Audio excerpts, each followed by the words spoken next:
Pero ang ato di ay misyon ug ang gahom nga gihatag sa Ginoo nato isip iyang mga sumusunod ang paghingilin og mga yawa. Makahingilin tag yawa kay gihatag na ng gahuma kanato, dili lang namong mga pari, natong tanan nga binunyagan kay mga anak tas Ginoo. Sige, lain na sang lingi si mong tubad, ang di mo lingi giyawaan. Ingna manghingilin ako yawa ron, sugot ka. Ingna manghingilin ako yawa karon, sugot ka. Nya unsaon paghingilin ang yawa? Tinaw kayo. Gisunod dayon ni Kristo ang requirement aron makahingilin tag yawa. Nawa ha? Sa to, paghingilin sa mga yawa o giingnan sila. Ayaw kamo pagdalag pagkaon ni puntil, ni kwarta o bisan unsa gawas lamang sa sungkod. Pagsandalyas kamo apan ayaw pagdalag laing bisti gawas sa inyong gisulob. Awa ha? Di ka mosalig sa kwarta, pagkaon, puntil, sa patong usa, ilisan. Sus, kung kita'y mo travel, di apay giguroy, di apay gisabong, kay purtig yung daghanang ilisan. Di yun ta kalakaw, di ta kahimog activity, basta di ta magsigig ka problema anang kwarta. Pagkaon yun, kaon. Unsa may itong kanon, mag-outing lang, mag-outreach, kaon yun, kaon. Lamion yung pagkaon. Ana. Ako bitaw na, lingaw sa kong natanaw ba mo social media? Mutanaw mo? Usas gipistahan karon ang budget sa pagkaon aning umaabot nga suna sa atong third suna sa atong presidente, si President sana Bongbong Marcos. Ibaw mo pilay budget sa pagkaon? Wa mo kibaw? Tanawa social media, lingaw gyud mo. Budget nila pagkaon ra na ha? 20 million. 20 million pesos. Pagkaon lang. Murabag kanamang kong suna, State of the Nation Address. Ang akong understanding ana, musangyaw ang atong presidente sa iyang plataporma gikan karon o giyas ang hisgutan ang niagi unsay past, unsay present plan o future plan.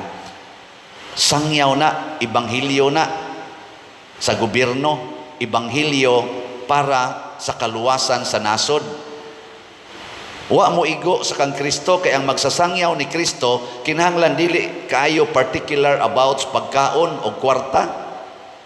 Pero sila daghan man kay na silang mga kwarta ang motambong diha, mga congressmen, senador ug uban pa mga dignitaries. Purti man na nilang mga datua, sakto naman kay na sila sa kaon. Sobra na ganin ang ilang gikaon. Nganong mo budget pag yung dako kaayong budget sa pagkaon para lang musulti, para lang maminaw. Oy, pagdadala mo diag money, oy, unya tubig init. Total may mamugkaon dito sa inyo. Nya kanang budget nga 20 million, ipanghatag ka na dihas palibot nga naay squatter area nga way hapit gikaon. Panahon sa suna, panghatag ko mo dito mga pack meals, pila nay abuton ana, tag 200 ra man ang pack meals, kanang arang-arang og naong. Di ko no, 20 million divided by 200, ako ay lang nag mga 1 million tingali. 19 million divided by 200, pila? Pila ka buok ba? I-divide ko. Hindi mo kamao. 19 million divided by 200. Kisay makatubag ba? Ako pa mo ko, bugo mo ko ng math. Mahimo ng 90 million o 90 cross out. 90,000 divided by 2. Pila man? 45,000 katao nga pobre katong wa gyud hapit gikaon kanang naas mga sidewalks. 45,000 throughout the Philippines maka-benefit. Kanindot na ana. I-divide na nimo to 17 regions. Ang DSWD makapakaon sila during sa suna. Pila kay mapakaon nila? 45,000 divided by 17. Oh, okay ba? Kamu nila divide, anak. Inka jutay raman na, padir. Jutay, pero makahuluganon. Kaysa ila ragin na ditong i-display. Di masa na sila mga og maayo, niya ipangyabo dayon ang sobra. O niya, ang mga panos dayon, maoy kanon sa mga tao, magkabkab, mahimong scavenger, magkabkab anang mga linabay ng mga basura, aron lang sila makakaon. Daghan kay nas atong Pilipinas ang ingon ana. Labaw na gyud og dili tag 200 ang pack meals, palit ka des Jollibee og kanang burger. Pila ra man ang burger? Ha? Pila? Wan na mo kong palit og Jollibee kay kana ganing uta naman lang ni akong ikaw. Unsa may kuan? Pila na? 100? 40? 50? Kanang burger lang yun ba? Labaw na yung anha ka mo palit anang sana to buy one take one nga burger. Pila man na? Tagpila ng buy one take one nga burger. Ana ba? Nya og imo nang ipanghatag sa mga tao, labi na gyud tong way gikaon og nagproblema mangabkab lang anang basura. Porting dakuan na siyag mahatag kaysa ila na ditong tambong-tambungan. Ako pasaylo ako ninyo mga kuan na to ha, mga leaders sa nasod na kuan lang ko ba naghunahuna lang ko kamo manggoy mangluluwas gud sa ato gong nasod unta.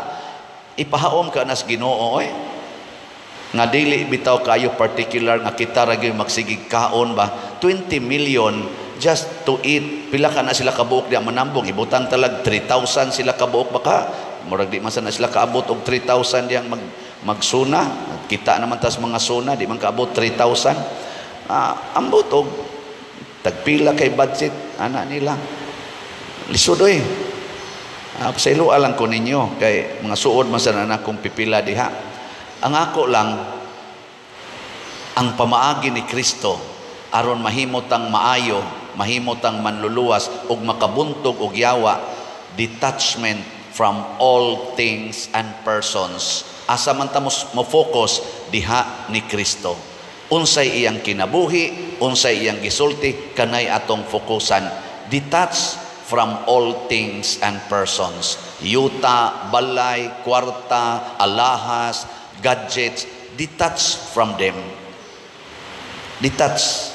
O gamito na nimo para gyud sa tanan, kaayuhan sa tanan. Nya all persons matud pang Kristo diri.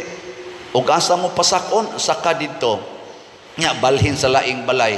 Og di mo dawaton, itaktak lang sang abog sa inyong tiil. Ayaw pamugos. Pasabot dili ta mulaom sa tao. Mulaom tas Ginoo. Jesus Christ, the Son of God, was born for you and me. He came to bring the good news, from sin to set us free. The blind, the deaf, the lame, the poor, His power meant to see. He gave His life upon the cross, eternal life the key.